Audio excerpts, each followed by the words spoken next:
Hey there, my name's Abigail. I'm 32 years old. 5 years ago, I gave birth to my beautiful daughter, Lucy, who has been the light of my life. Unfortunately, my mother-in-law tried on many occasions to steal Lucy out of my life, and today I want to tell you all about it. I'll begin by telling you a little about my husband, Corey, first. Corey and I met at college. We were part of the same friend group and began dating after being friends for a year. Corey is the perfect man for me. He understands me in a way no one in my life ever has, which is why I was so quick to say yes to him after he proposed to me at our graduation. It is also the reason why I put up with his mother, Janice, for so long. Anyway, even though Corey and I got engaged straight out of college, we waited for another 2 years before we got married. At that time, we decided to get more acquainted with each other's families and focus on our careers. During that time, I got to know a lot about Janice. Janice had a huge complex, to put it very lightly. She was all over me initially. She called me her daughter after meeting me only once. Let me explain it to you a little more clearly. Janice has 4 children and all of them are boys. However, Janice's big dream has always been to raise a girl. Corey is the youngest of the 4 children, and every single one of his brother's girlfriends, and then later their wives, also had to go through what I went through. What also didn't help was that all of Janice's grandchildren were also boys. So she was really desperate for girls in the family. I didn't mind it, although I did find it a little odd.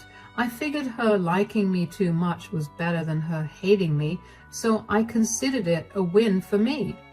Anyway, after Corey and I got married, we were doing very well financially. So we decided that we wanted to have a child. It took a few months of trying, but I eventually got pregnant. Corey and I were over the moon about it, and we threw a huge party to celebrate it. When it came time to figure out the gender of the baby, we had a small and intimate gender reveal party which we invited Janice to. We found out we were having a girl, and Janice practically screamed with joy. I had never seen a more wild look in her eyes than I did that day, and that's including everything that's coming in this story. After I gave birth to my daughter Lucy, Janice made herself a permanent fixture in our lives. Corey and I tried our best to keep her away, and we strictly told her that for the first 6 months of Lucy's life, we were not letting anyone into our house because that time was going to be used as family bonding time. Janice begrudgingly agreed, but once the 6 months were up, she was on our doorstep. Initially, it was nice to have her helping me, but then I began to notice her treating Lucy like she was her baby. She would refer to Lucy as her daughter to everyone she would talk to. It would irk Corey and me, so we brought it up with Janice, but she just brushed us off. Then, when Lucy was a year old, I caught Janice trying to get Lucy to call her Mommy. When I tell you I almost lost my mind, I mean it. Corey had to physically restrain me from saying a lot of hurtful things to Janice. I still let that go. I didn't stop Janice from coming over even after that. I just made sure to always monitor her time with Lucy. But then one day after I set Lucy to sleep, Corey and I decided to take a nap as well. Usually we only got 2 hours of sleep tops before Lucy woke us up with her crying. So imagine our surprise when we woke up 5 hours later to a very quiet house. We went to check in on Lucy and she wasn't in her crib. She wasn't anywhere in the house. The entire day it had only been the 3 of us, and I remember I had made sure to keep all our doors and windows locked. I checked the baby monitor and I saw Janice had taken Lucy out of her crib. I was hysterical by that point. Corey and I drove over to Janice's and I only prayed that Janice still had Lucy. When Janice opened the door to us, she looked surprised to see her. But I didn't care about that because I heard my baby crying and I rushed in to grab her. "What are you two doing here?" "Oh my God, that's my baby. Corey, Lucy's in here. Mom, why would you take Lucy without telling us? Oh, I told you guys. You must have forgotten. We didn't forget anything because you never told us anything.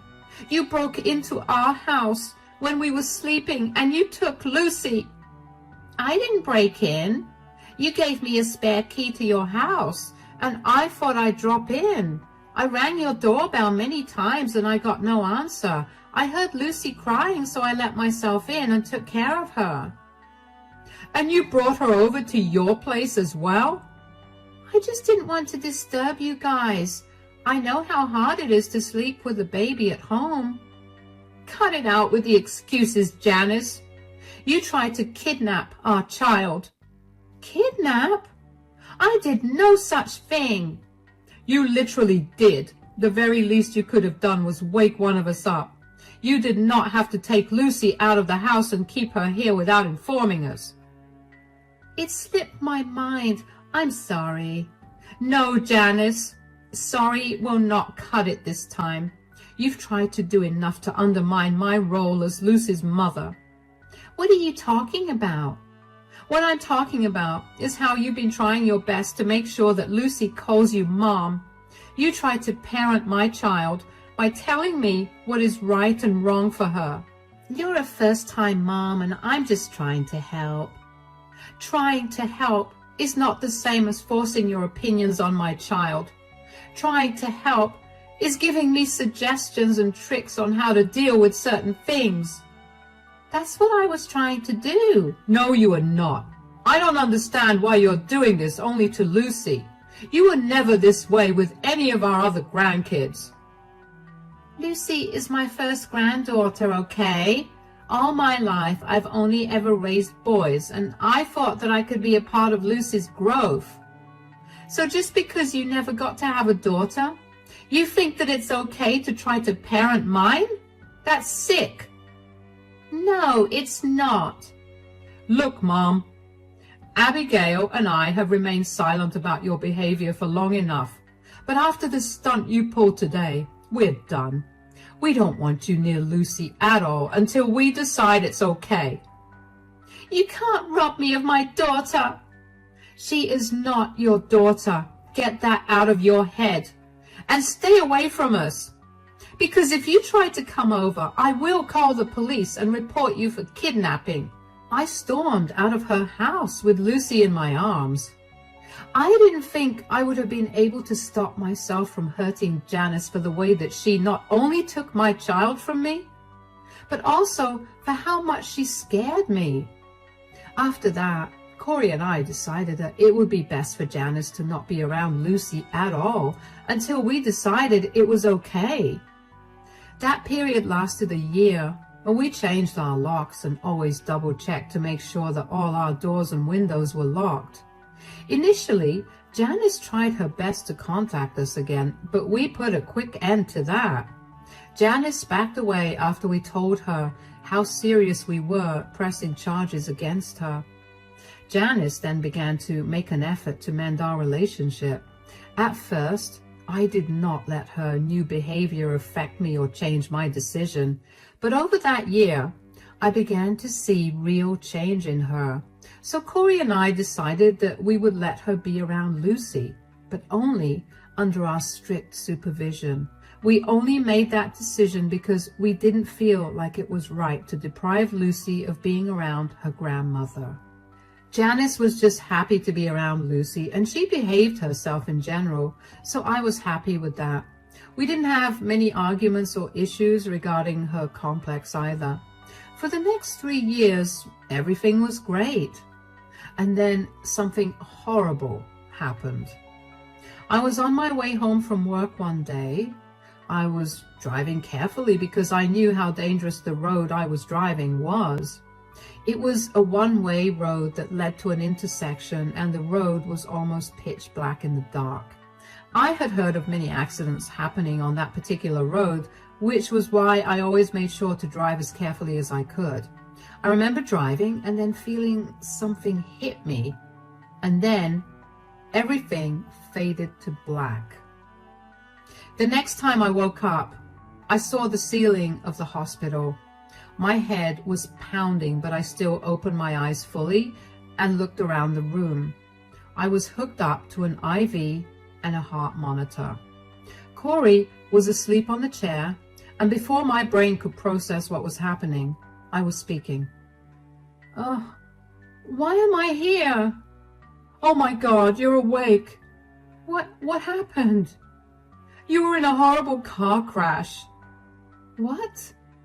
You got so lucky, darling. I don't know what I would have done if I lost you." "What do you mean?" "Some drunk driver sped through a red light and totaled your car. You got lucky that they hit the passenger side of the car and you only escaped with a few bruises and a broken arm." "Oh my God. Is the other driver okay?" "No, they lost their life on impact." "Oh, wow." "Yeah, I was not kidding when I said that you got lucky. I'm so glad you're alive."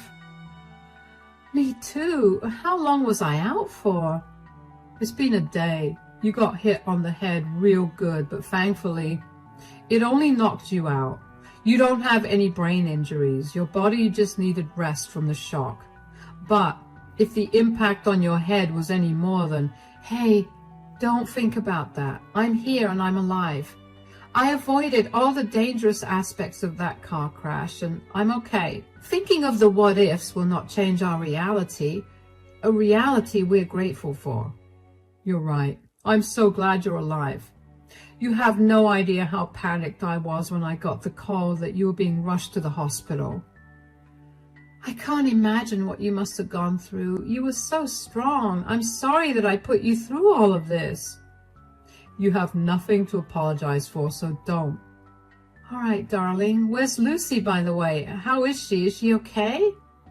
"Yes, Lucy's okay. I gave her a general rundown of what happened, but I didn't mention anything about how you almost, didn't make it. She was scared, but I assured her that you were fine. I just got off the phone with her before you woke up." "Okay, that's good. I don't want her worrying about anything. Where is she?" "She's staying with Mom. She didn't want to go there because she wanted to be by your side, but I didn't know what you'd look like. I mean, if you looked too beat up, Lucy would have been hysterical, and I didn't think I'd be able to handle that." "You did good, darling. Thank you so much for taking care of everything." "Hush. You also don't have to thank me for doing my duties as a father." "I know, but I also know that handling all of that while freaking out about me was also not an easy thing to do." "You're right. But at least you'll get discharged tomorrow, so Lucy will be coming here to meet you, and we can all go home together." "All right. That's something to look forward to." "Yes. So why don't you get some rest now? I'll go get the doctor to make sure you're completely fine." "Yeah, okay." I couldn't believe that I was in a near-fatal car crash. I couldn't help but feel terrified about the fact that I almost made Corey a widower and almost left Lucy without a mother. I tried my best to put my thoughts out of my mind so I could rest properly without hurting myself. Corey stayed by my side all day and refused to let go of my hand unless absolutely necessary. That night was the longest night I'd ever spent because my thoughts would not stop spiraling. I finally managed to fall asleep as the excitement of seeing Lucy helped calm me down. The next morning I got discharged and Corey walked in with Lucy. Lucy ran into my arms and began hysterically sobbing while hugging me very tightly. She was gasping for breath and crying, and that worried me a lot. I calmed her down as much as I could before pulling her apart from me a little and asking her what was wrong. "Sweetie, what happened? Why are you crying? Look, Mommy's completely fine." "I thought you were going to die." "What? Why? Daddy told you that Mommy was fine, right?" "Yes, but that's not what Nana said." "What do you mean, sweetie?" "Nana said that you almost died in the car crash." "Okay, but Mommy's fine now. There's no need to cry, sweetie. I only have a broken arm, but look, you can draw all over my cast." "Yeah, but Nana said she wished that you died in the car crash." "What? Why would she say that? She kept telling me that. I got so scared, Mommy. I thought you were going to die. Sweetie, I'm not going to die. I'm fully alive. Here, touch my heart. Can you feel the heartbeat? Yes. That means I'm alive, okay? But what about what Nana said? Nana was just being mean. I don't know why she did that, but whatever she said didn't happen. But what if it does happen? Well, it might happen, but it won't happen for a very, very long time. I promise you that I'll be safe and I'll be with you for a very long time. Okay, I believe you. Good. And I promise you that I will talk to Nana about this. I don't want to see Nana again. She scared me so much. I don't want to be around her because she's mean. Of course, sweetie. I'm not letting her be around you at all. Thank you, Mommy. You're very welcome, Pumpkin. You've been a very brave girl. You know that, right? Really? Yes. I have the bravest little girl, and I couldn't be prouder of that. Now, how about we go get you some ice cream for a treat? Yay, okay. I was furious. I couldn't believe that Janice would say something like that to Lucy at a time when I was genuinely in danger. Not to mention actually wishing death on someone, especially your own daughter-in-law, has got to be the most inconsiderate and disgusting thing that I have ever heard. I took Lucy out for ice cream after I got discharged, and when we got home, I put her to bed. I tried my best to look happy for her, but on the inside, I was trying my absolute best to not dial Janice's number and give her a piece of my mind. Corey did not see any of Lucy's breakdown because he was busy filling out the paperwork for my discharge. So after Lucy was asleep, I filled him in on what happened with Lucy. Corey was just as angry and upset as I was. In fact, he reached for his phone and was ready to dial for Janice when I had an idea in my head. This was the last straw. I knew that Janice had truly not changed at all, and she would not stop trying to be Lucy's mother. She needed to be shamed, and she needed to learn her lesson. I told Corey that I would like to invite Janice over so I could record her confession and then play it at her birthday dinner that weekend. Corey loved my plan, so I went ahead and called her. Janice sounded concerned for me, but I shut that down by pretending to be really tired and in no mood to talk at that moment. I invited her over, and Janice sounded a little nervous when she agreed. Janice was all set to come over the next day, and Corey and I were all set with a small camera hidden in the living room that was aimed at where Janice was going to be sitting. When she pulled up in the driveway, Corey answered the door and let her in before telling her that he had to go run some errands. She walked into the living room where I was sitting. Oh, Abigail, I got so worried when I heard that you were in a car crash. I'm so glad you're okay. Cut it out, Janice. What? What do you mean? I know what you told Lucy. I have no idea what you're talking about. Oh, really? Then let me refresh your memory. You told Lucy that you wished the car crash had killed me. Why did you say that? I didn't. Don't even try to deny it. Do you even know how much you scared Lucy? You don't know how heartbreaking it was to hear her beg me not to die. Why would you say something as morbid as that to a 5-year-old? It was not morbid either. So you did say it then? Oh, for heaven's sake, yes. Yes, I did, but I didn't mean to scare Lucy. What did you possibly think would happen when you told a child that you wished her mother would have died? I was just preparing her for the worst-case scenario. I didn't think you'd actually die, but if you did, I didn't want it to come as a shock to Lucy. So you told her that you wished I died? Fine, maybe I did wish that. But both you and I know that you're a horrible mother. What does that have to do with this? I never got to raise a daughter. You know that. All I asked was that you let me take care of Lucy sometimes, but you never let that happen. In fact, you kept her away from me for a whole year. That's because you tried to get my daughter to call you Mom. You tried to parent her. And when I tried to tell you to stop, you took Lucy home with you without letting either Corey or I know. You wouldn't let me be there in Lucy's life the way I wanted to. So you hoped that I wouldn't survive the car crash because you wanted to be a mother to Lucy? Do you think a good mother would talk to a child that way? And what makes you think that Corey would let you be anywhere near you after I died? My last wish would have been to never let Lucy near you. This is why I hope you didn't make it. You're so selfish and you only care about your needs. What about me? What about how I feel? Why is it so hard for you to understand that I wanted a girl child? You could just let me live my dream out a little. You have a lot of issues that you need to sort out. Don't project them onto me or Lucy. I don't have any issues. The only person with issues is you. You can't seem to show any empathy towards another woman. That is a value that I desperately wanted to teach Lucy. She deserves a better mother than you. If you think you'd be a better mother than me, then you should know that Lucy does not want to see you anymore. That's because you poisoned her mind against me. I didn't do any of that. I told you that you scared her a lot, and she did not like that. I'm not going to let this go. You're going to regret this. I'm going to get my granddaughter back, and I'm going to tell her about how awful you are.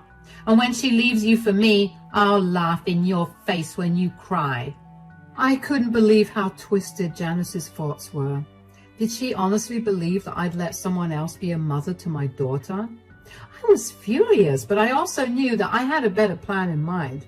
That weekend, Corey and I decided that we didn't want Lucy to come for Janice's birthday dinner. We dropped her off at my friend's place and made our way to Janice's. When Corey and I arrived at Janice's house, I told Janice that I had a birthday video present for her. She was delighted, and she let me play it on the TV. She made everyone gather round to watch it. Well, all the chatter among the guests died just a few seconds into the video. Janice's face grew pale, and there she was, confessing that she wished the car crash was fatal for me, and that she told Lucy that so that she could steal Lucy from me. All of the guests looked uncomfortable and shocked.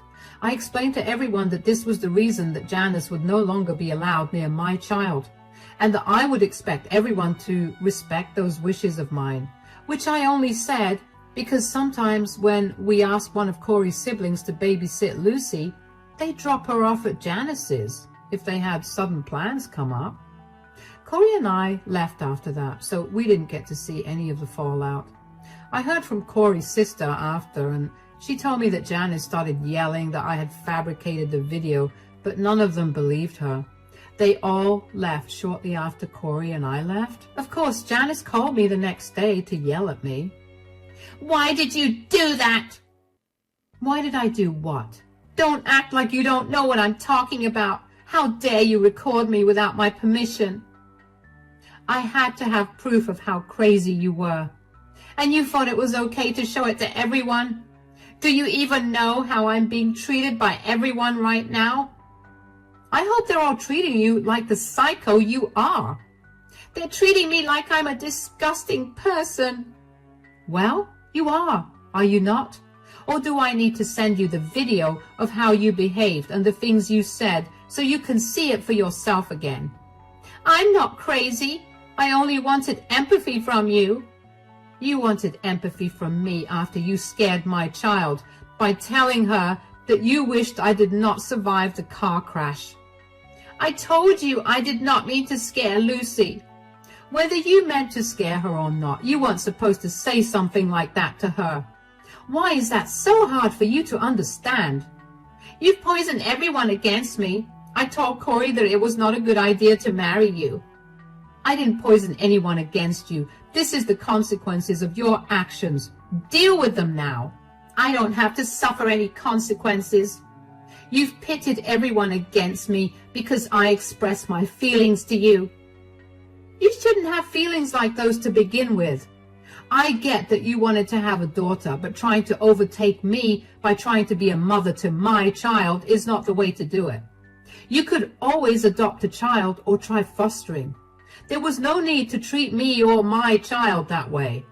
Are you kidding me? Adopting or fostering kids is completely out of the picture. I want to raise a daughter that has my blood in her, not some stranger's kid. Wow. See, this is how I know that you can't possibly be a good mother. Shut up. You need to make this right. Tell everyone that you edited that video to make me look like a crazy person. All my kids have stopped talking to me. I can't look after my other grandkids, and it's all your fault. I didn't do anything to that video at all. I have no reason to lie. They're not talking to you because they're disgusted by your behavior, and they don't want their children to see that and think that it's okay. You need to sit down with yourself, see why you feel the way you feel, and start changing things. Once you become a better person, maybe then your family will get back to you. Until then, stay out of my family's life. Why, you... I hung up the phone on Janice. I could not be bothered to listen to any more of her reasons for her innocence. How she could not see why what she did was messed up was beyond me. It was not my duty to teach her why what she did was wrong. She was older than me. She had so much more intellect and life experience than I did. Gosh. Anyway, Janice was telling the truth about being cut off by the rest of the family. No one wanted to be associated with her after they watched the video. A lot of them reached out to me again and told me about how they were completely on my side. Corey's siblings apologized for Janice's behavior because I guess they felt some amount of guilt for their mother's behavior. Of course, I told them they had no reason to apologize. I thought that was going to be the end of it, but I should have been at least a little smarter, because clearly there's never an end when it comes to Janice. She always has to get her way, and she'll go to any lengths to get it. Janice decided that even after everything, she still wanted contact with Lucy. She completely disregarded all of Lucy's wishes because she wanted to see Lucy. She filed for visitation rights using her grandparents' rights. Thankfully, I had carefully documented all of Janice's behavior over the years, so I had more than enough evidence of why exactly it was necessary to cut her out of my daughter's life. The court ruled in my favor, and Janice broke down in the courtroom and began wailing. I wish I was joking, but it really was very embarrassing to watch. I don't know if she expected that to sway the judgment, but it definitely did not. Janice still tried to contact me and then tried to tell me that I had cast some magic on the jury and the judge, which was why they ruled in my favor. Janice was progressively getting more and more unhinged. It was concerning, and while I would have loved to do something for her, I knew that I had to put my family first. So after a lot of talking and family discussions with Lucy, Corey and I decided that the next best course of action for us to take was to move away. We lived in constant worry that Janice would randomly show up at our door or would even try to break in. We changed all the locks, of course, but her behavior was beginning to scare us. And that's where we are right now. Corey and I both managed to find great jobs in another state, and we're currently packing up all our things to move. I'm incredibly sad that we have to leave all this behind, but I'm glad that I got to have a good amount of happy memories here. I know that with Janice out of our lives for good, there can only be more happy memories, and I can't wait to create those. Wish us luck, and thank you so much for listening to my story.